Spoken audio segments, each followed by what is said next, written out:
प्रचंड आवाज से बोलना है। दोनों हाथ उठाइए जरा, संकल्प की मुट्ठी भींचिए और प्रचंड आवाज से बोलिए, भारत माता की। मंच पर उपस्थित मध्य प्रदेश शासन के मुख्यमंत्री श्रीमान मोहन यादव जी, यहीं के जनप्रतिनिधि और उप मुख्यमंत्री मध्य प्रदेश शासन श्री राजेंद्र शुक्ल जी, हमारे प्रदेश अध्यक्ष महोदय श्रीमान हेमंत खंडेलवाल जी, मेरे मित्र और पंचायत ग्रामीण विकास मंत्री मध्य प्रदेश श्री प्रहलाद पटेल जी, श्री एदल सिंह कंसाना जी, कृषि विकास मंत्री मध्य प्रदेश श्री लखन पटेल जी, पशुपालन और डेयरी मंत्री मध्य प्रदेश, यहां के लोकप्रिय सांसद जनार्दन मिश्र जी, उपस्थित सभी विधायकगण और हमारे भाजपा के प्रदेश संगठन के प्रभारी श्रीमान महेंद्र सिंह जी, और आज यहां पर आए हुए प्यारे भाइयों बहनों माताओं, आप सभी को मेरा प्रणाम, राम राम। सबसे पहले आज भारत रत्न श्रीमान अटल बिहारी वाजपेयी जी की जन्म जयंती है। ये रीवा क्षेत्र अटल जी के बहुत प्रिय क्षेत्रों में से रीवा क्षेत्र हुआ करता था, और मुझे बताया कि जब वो प्रधानमंत्री बने तब इनके जो वाहन चालक थे वो यहीं के वीर बहादुर सिंह जी थे। तब अटल जी वघेली बोली में ही वीर बहादुर सिंह के साथ बात करते थे। और मित्रों, अटल जी ने न केवल भारतीय जनता पार्टी, पूरे देश के सार्वजनिक जीवन में शुचिता को बड़ा महत्व दिया, पारदर्शिता को बड़ा महत्व दिया। और अटल जी अपने जीवन के कार्यकाल के अपने कर्मों के कारण एक ऐसे नेता की श्रेणी में आ गए जिन्होंने जो बोला वो कर कर दिखाया। बहुत कम लोग ऐसे हैं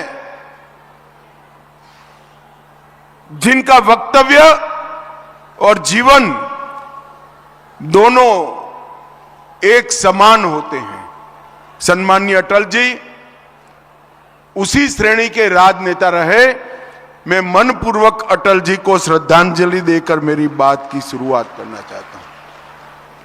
आज ये मध्य प्रदेश का रीवा क्षेत्र शहन एक विकसित क्षेत्र में बढ़ रहा है। आज एशिया का सबसे बड़ा सोलर प्लांट हमारे रीवा में, रीवा से प्रयागराज हो या जबलपुर, बहुत अच्छी 4 मार्गीय सड़कों का विकास हुआ है। और अभी मैंने उतरते वक्त मोहन जी को पूछा कि भैया देर हो जाएगी तो उड़ पाएंगे क्या? तो मोहन जी ने कहा रीवा का एयरपोर्ट अब 24 घंटे विमान लेकर दिल्ली जा सकता है। अनेक चीजें हैं जो बताने लायक है, मगर समय हमें परमिट नहीं करता है। मित्रों, आज मुझे उप मुख्यमंत्री साहब मिलने आए थे। उन्होंने कहा था हमारे रीवा में बसामन मामा गौवंश विहार बन रहा है, एक देखने जैसा प्रकल्प है। मैंने उनको बताया था कि मैं जब भी मध्य प्रदेश आऊंगा जरूर रीवा आकर बसावन मामा गौवंश प्रोजेक्ट को देखूंगा। और आज मैं जाकर देख कर आया, एक बहुत अच्छा निदर्शन प्रयोग जो कई सारे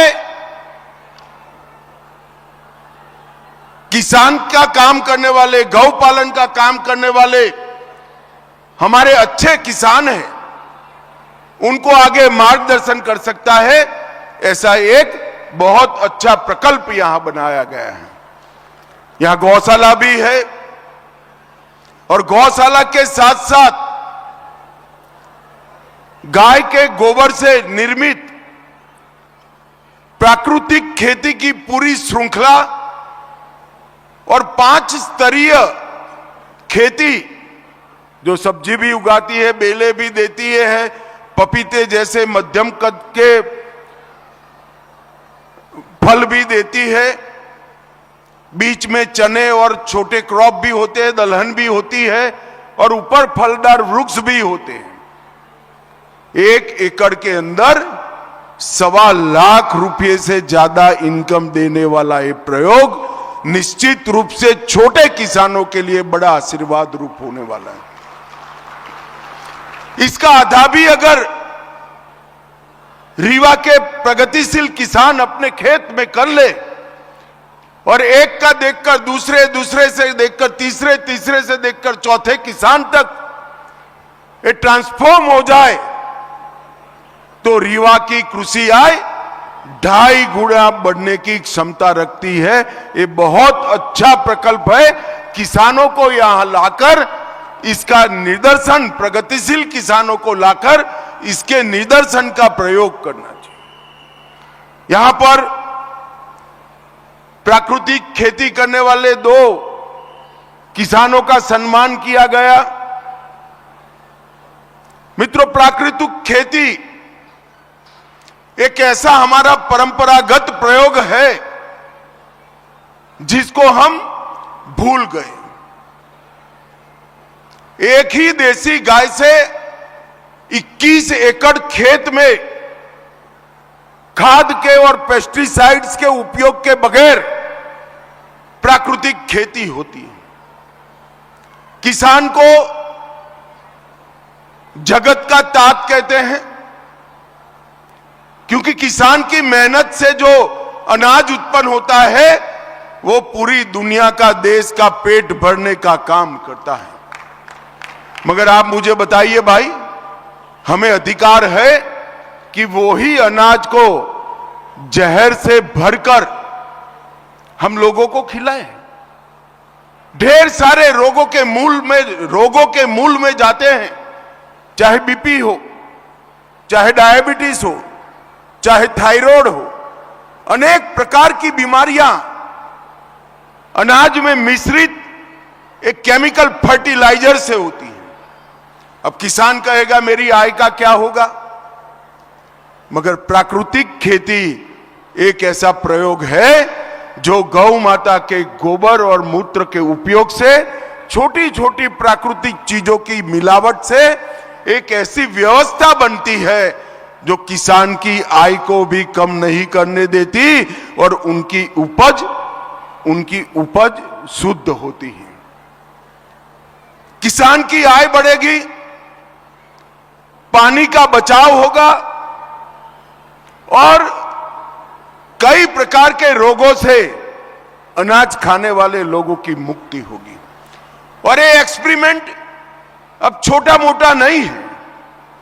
देश के 40 लाख किसान प्राकृतिक खेती को अपना चुके हैं और ये सिद्ध हो चुका है। मैंने मेरे खुद के खेत में इसका एक्सपेरिमेंट किया है। इससे उत्पादन कम नहीं होता है, उत्पादन बढ़ता है। और मित्रों, जब प्राकृतिक खेती बढ़ने लगी तो विश्वास का संकट आया कि प्राकृतिक खेती का सर्टिफिकेशन कौन सा? ये प्राकृतिक अनाज, ऑर्गेनिक अनाज, इसका सर्टिफिकेशन कौन करेगा? नरेंद्र मोदी जी ने सहकारिता मंत्रालय के माध्यम से 2 बड़ी कोऑपरेटिव इसका काम कर रही है। जो प्राकृतिक खेती की उपज का सर्टिफिकेशन लेबोरेटरी में, विश्व के सबसे आधुनिक लेबोरेटरी में इसका परीक्षण, इसका पैकेजिंग, इसका मार्केटिंग और इसका एक्सपोर्ट करने की व्यवस्था की है।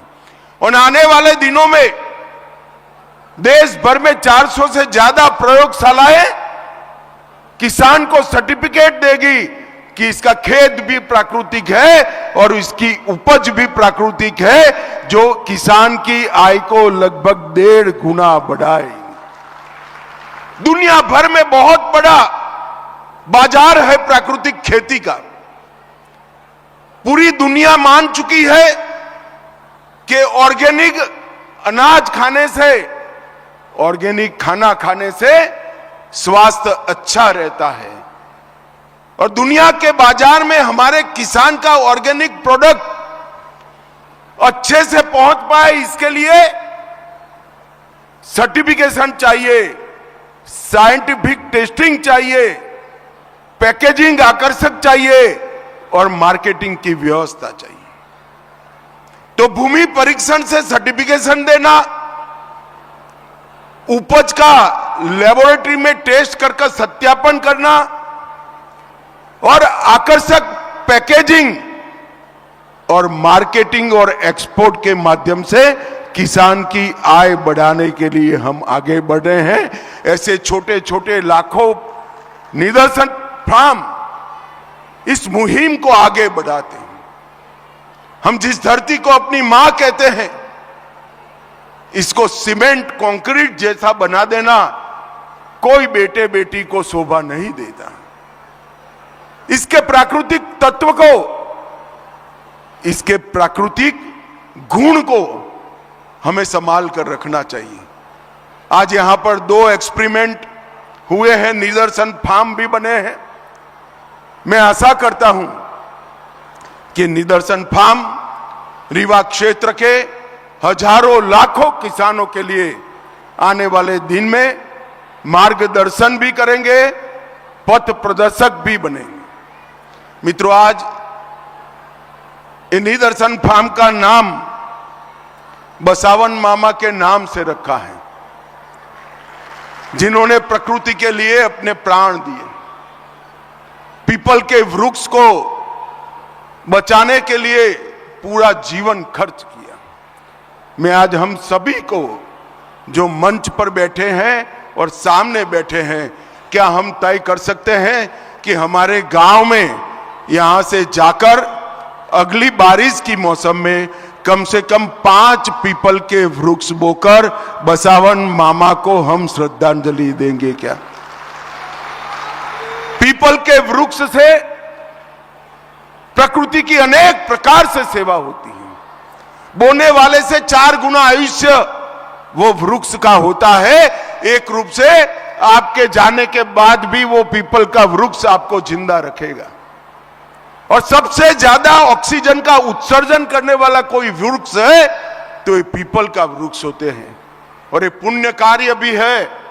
भगवान श्री कृष्ण ने गीता में गाया है कि वृक्षों में मैं पीपल हूं, तो स्वयं विष्णु का वास जिसमें है वो पीपल का वृक्ष होता है। इसको कोई काटता भी नहीं है।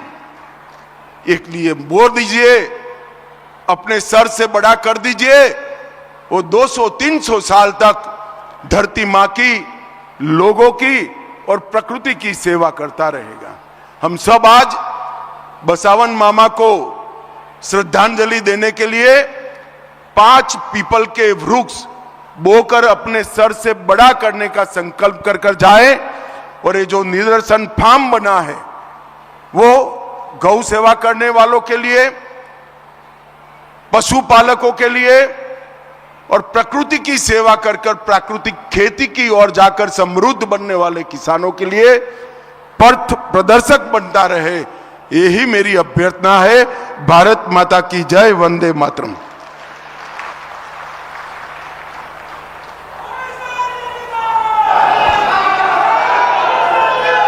मेरे साथ बोलिए, भारत माता की। अरे भाई, विंध्य की धरती पर ऐसी